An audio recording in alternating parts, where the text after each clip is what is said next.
A Friendship War, Chapter 10 Bitten by the Bedbug.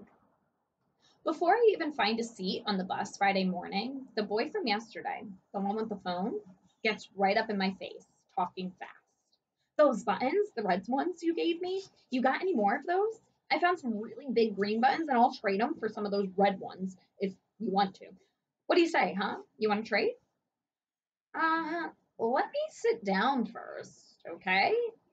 I live pretty close to school, so the bus is nearly full. And as I walk back to the, as I walk back to look for a seat, I'm in the middle of a massive swap session with kids calling to each other. I've got 15 little white buttons here, perfect for making a bracelet or something, and I'm looking for buttons made of pewter. Anybody have any pewter? Oh, pewter, but I've got a really nice brass one. Brass? Does it have an eagle on it? No, but it has a globe. I'll take it. What do you want for it? What do you got? I'm looking for some of those US Navy buttons, the kind with the anchor. Pewter, who's looking for pewter? I am. Phone boy is still with me when I sit down.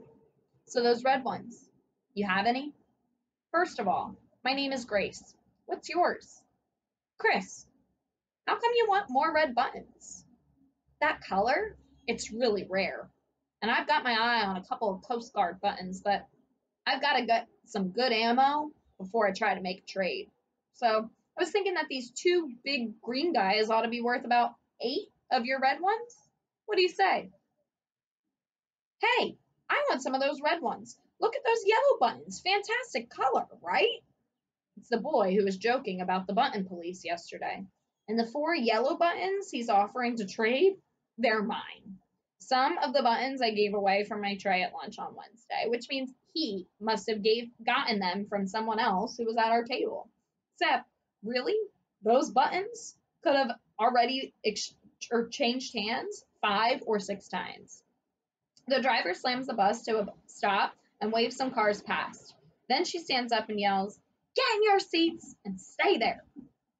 Any more moving around when the bus is rolling, I'll call the school and have the principal meet us at the curb. You got that?" Everyone sits down fast, and there's a lot of nodding, and it's very quiet. But the moment the bus moves, the yelling and the trading picks back up again, with kids sitting now. The boy, Chris, hands me his 2 green buttons. Nice, huh? They're very large, at least an inch and a half across, and there's a carved design on each one, sort of a notch on the front that cuts across the 2 holes. Hold them up, he says. See how the light really comes right through them? Almost like glass or something. Really great buttons. Even though I have so many buttons, I haven't seen anything like this pair. Not yet. And all of a sudden, I really want them. But without even thinking, I pretend I don't. Yeah, I mean, they're okay, I guess. But 8 of my red ones for 2? I don't think so. How about 7? And now I know I've got him hooked. I could trade for 6, I guess. Okay, 6. Deal. I dig around the bottom of my book bag and hand over 6 of my best blood red buttons. Our deal is complete, and I have never felt like this. Never in my whole life. Trading is so fun. I hear myself calling out, "Who's got those pewter buttons?" "Back here, I've got 3. Pass these up to her." It's a girl 2 rows behind me, and I think she's a 5th grader. I study the buttons, and then I frown. Oh, they're not the same. That's too bad. Right, she says, but they're all snowflake designs, and every snowflake is different, right? So they're still pretty amazing. I can tell this girl's smart. I say, yeah, but I like it when buttons match, like these cranberry red buttons. I've got enough that somebody could actually sew them onto a sweater. Such a great color. And I pass 3 of them back to her. I think I've got 6, maybe even 7, if you wanted to trade. These pewter buttons in my hand have a very nice weight to them. So solid. And just like with the big green ones, I feel like I've got to own these buttons. I can tell the girl's not sold yet, so I say, I'll tell you what. How about I give you 3 of my red ones for each one of these? Deal. And now I know this girl.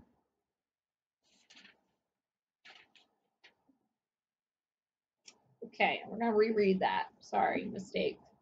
And just like that, with the big green ones, I feel like I've got to own these buttons. I can tell the girl's not sold yet, so I say, I'll tell you what. How about I give you 3 of my red ones for each one of these? Deal? And now this girl knows that she's got me on the hook, and she knows that I know that she knows. I think maybe 4 of your red ones for each of mine would be better. 12 total. How about that? 12 for 3? Okay, but you're getting a really good deal. I hunt around to find 9 more buttons and I pass them back. Even though I feel like I got beat on this deal, I don't care. These pewter buttons feel so heavy, so real. I'm getting low on my red buttons, so I'm done trading for now, but I've got 7 other little sandwich bags of buttons in my locker, the ones I didn't show at lunch on Wednesday. I must have a couple thousand in there. All kinds. If I'm careful, I could probably get my hands on every single pewter button at school today. Probably even get. My mind screeches to a halt. What is wrong with me? I've been hearing this little hyper voice inside my head, and it's like I don't know who's talking. Because standing at the bus stop 5 minutes ago, I was Grace Hamlin, the careful scientist. I was all set to observe and analyze and take some notes. I was going to see if there were any new cases of button fever today. Then I got on the bus, and in 10 seconds, I was morphed into a wild button zombie.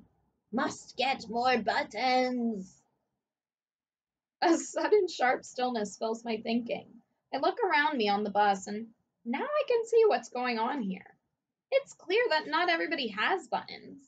Probably only about 15 kids are actually trading. But every kid on the bus is totally tuned in and following each transaction, choosing sides too. There's a cheering section for every trade. Don't do it.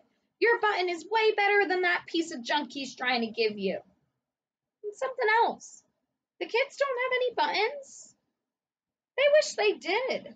And by Monday morning, my theory is that most of them will. That thought I had a minute ago that I should rush to my locker and grab some button bags and keep on trading like mad, I can't do that. No way. Because if I did, everyone would figure that I've got a massive supply of amazing buttons. They would see that I have this huge advantage. And they would probably think it wasn't fair, which is true, I guess. So I better just be an observer here, a scientist, which not the same as being in the action. It feels more like being a spy. I tell myself that I can do this, that I can stay outside the flow. I'm going to be scientific, I'm going to watch the events and keep trying to understand what's going on. That's what I tell myself. But as I get off the bus with the 3 pewter buttons in my right hand and the 2 big green ones in my left hand, I'm so glad that these buttons are mine. And I admit that it might be tough to stay true to my scientific goals because that feeling of making a great trade, it's a hard thing to forget. The end.